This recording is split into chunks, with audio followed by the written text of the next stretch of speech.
श्रीमन्नारायण नारायण हरि हरि, श्रीमन्नारायण नारायण हरि हरि, लक्ष्मी नारायण नारायण हरि हरि हरि हरि, श्रीमन्नारायण नारायण हरि हरि। हर हर महादेव। कार्तिक मास महात्म्य कथा का 33वां अध्याय। 32वें अध्याय में भगवान श्री विष्णु ने माता लक्ष्मी को बताया कि किस प्रकार बिना दिए भी व्यक्ति दूसरे के पुण्य को प्राप्त कर लेता है। और इस वृतांत में वो धनेश्वर की कथा सुनाते हैं कि किस प्रकार धनेश्वर को भी मात्र विष्णु भक्तों का संसर्ग करने से पुण्य प्राप्ति हुई और उसे नरक यातना नहीं भोगनी पड़ी। आगे की कथा आज के अध्याय 33 में। बोले श्री विष्णु भगवान की जय। सूत जी ने कहा, इस प्रकार अपनी अत्यंत प्रिय सत्यभामा को ये कथा सुनाकर भगवान श्री कृष्ण संध्या उपासना के लिए माता के घर में गए। यह कार्तिक मास का व्रत भगवान विष्णु को अति प्रिय है तथा भक्ति प्रदान करने वाला है। रात्रि जागरण, प्रातःकाल स्नान, तुलसी वट का सिंचन, उद्यापन और दीपदान, ये 5 कर्म भगवान विष्णु को प्रसन्न करने वाले हैं, इसलिए इनका पालन अवश्य करना चाहिए। कौन से 5 कर्म हैं? रात्रि जागरण, प्रातःकाल का स्नान, तुलसी वट का सिंचन अर्थात तुलसी को सींचना, उसका उद्यापन और दीपदान।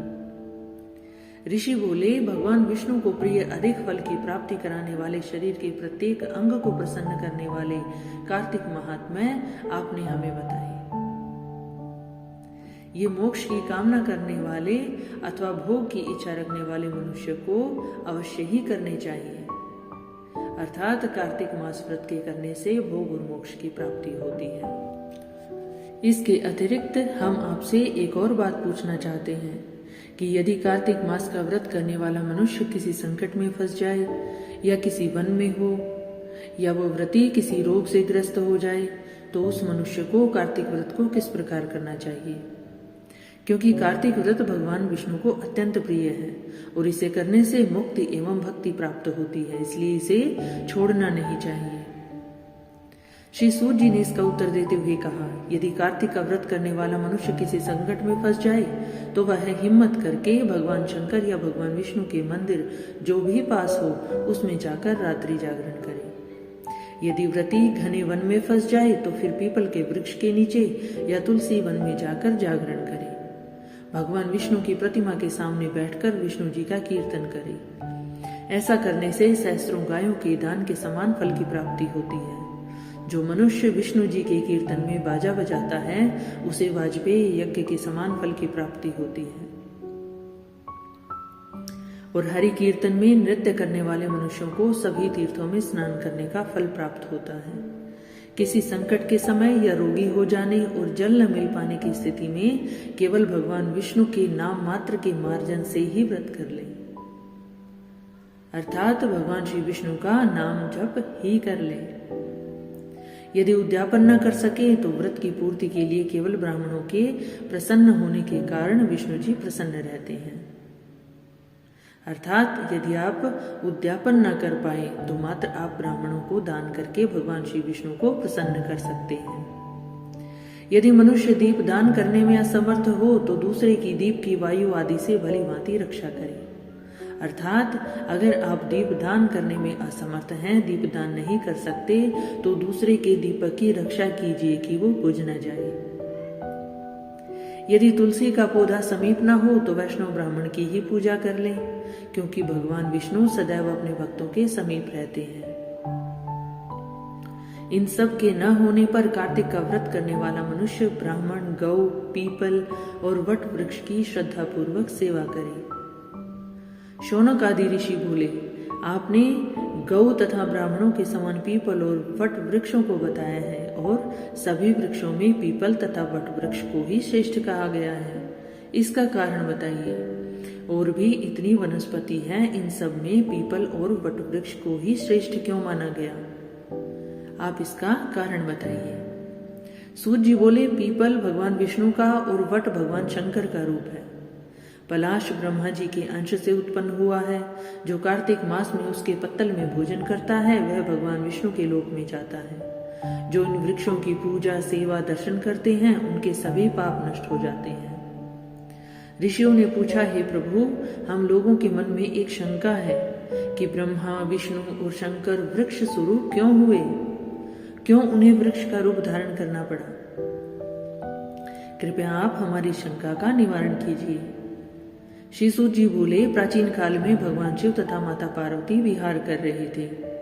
उस समय उनके विहार में विघ्न उपस्थित करने के उद्देश्य से अग्निदेव ब्राह्मण का रूप धारण करके वहां पहुंचे। विहार के आनंद के वशीभूत हो जाने के कारण कुपित होकर माता पार्वती ने सभी देवताओं को श्राप दे दिया। माता पार्वती ने कहा, हे देवताओं, विषय सुख से कीट पतंगे तक अनभिज्ञ नहीं है। आप लोगों ने देवता होकर भी उसमें विघ्न उपस्थित किया, इसलिए आप सभी वृक्ष बन जाओ। सूत जी बोले, इस प्रकार कुपित पार्वती जी के शाप के कारण समस्त देवता वृक्ष बन गए। यही कारण है कि भगवान विष्णु पीपल और शिव जी वट वृक्ष हो गए।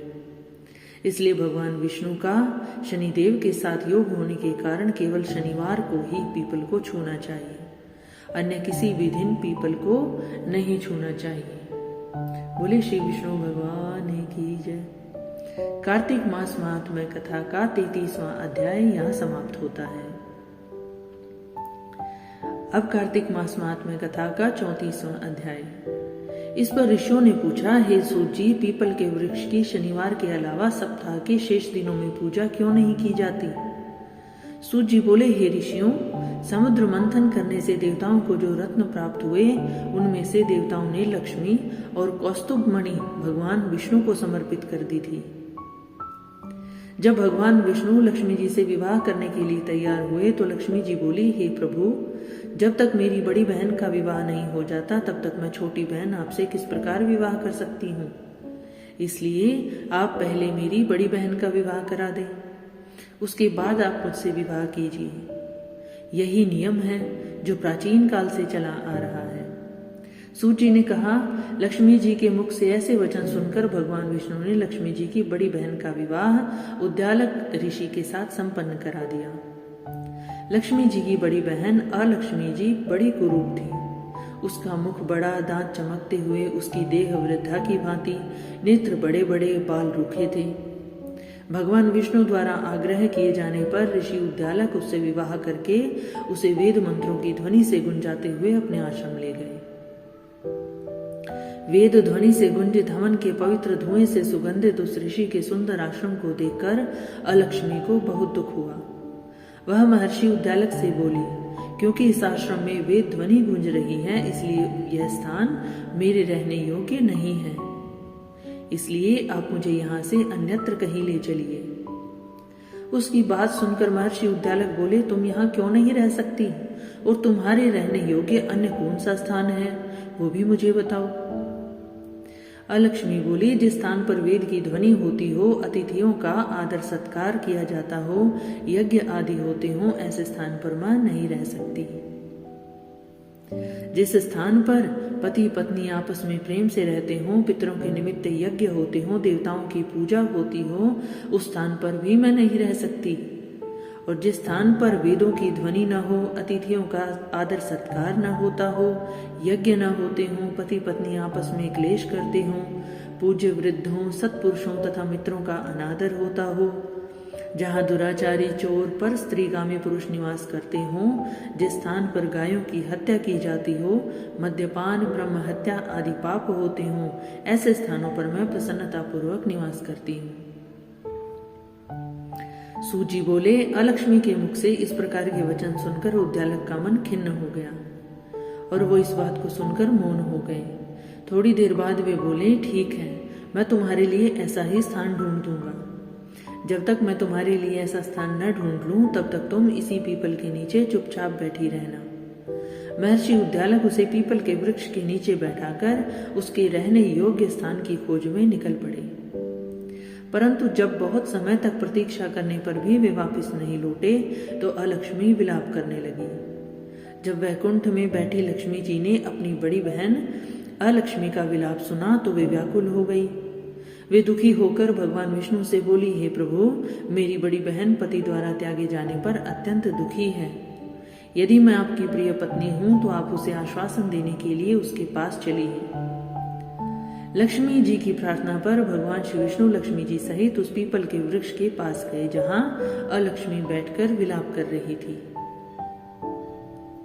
उसे आश्वासन देते हुए भगवान श्री विष्णु बोले, हे अलक्ष्मी, तुम इसी पीपल के वृक्ष की जड़ में सदैव के लिए निवास करो, क्योंकि इसकी उत्पत्ति मेरे ही अंश से हुई है और इसमें सदैव मेरा ही निवास रहता है। प्रत्येक वर्ष गृहस्थ लोग तुम्हारी पूजा करेंगे और उन्हीं के घर में तुम्हारी छोटी बहन का वास होगा। स्त्रियों को तुम्हारी पूजा विभिन्न उपहारों से करनी चाहिए। मनुष्यों को पुष्प, धूप, दीप, गंध आदि से तुम्हारी पूजा करनी चाहिए, तभी तुम्हारी छोटी बहन लक्ष्मी उन पर प्रसन्न होगी। सूत जी बोले, ऋषियों, मैंने आपको भगवान श्री कृष्ण, सत्यभामा तथा पृथु नारद का संवाद सुना दिया, जिसे सुनने से ही मनुष्य के समस्त पापों का नाश हो जाता है और अंत में वैकुंठ की प्राप्ति होती है। यदि आप भी और कुछ पूछना चाहते हैं, अब भी आपके मन में और कुछ पूछने की इच्छा है तो अवश्य पूछिए, मैं उसे अवश्य कहूंगा। सूत जी के वचन सुनकर शौनक आदि ऋषि थोड़ी देर तक प्रसन्न चित्त वहीं बैठे रहे। तत्पश्चात वे लोग बद्री नारायण जी के दर्शन हेतु चल दिए। जो मनुष्य इस कथा को सुनता या सुनाता है वह इस संसार में समस्त सुखों को प्राप्त करता है। बोले श्री विष्णु भगवान की जय, श्री लक्ष्मी माता की जय हो। कार्तिक मास महात्म्य कथा का 34वां अध्याय यहाँ समाप्त होता है। आगे उद्यापन के बारे में क्या बताया गया, इसका वर्णन अध्याय 35 में। आगे की कथा सुनने के लिए आप मेरे चैनल को लाइक, शेयर और सब्सक्राइब जरूर कीजिए। हर हर महादेव।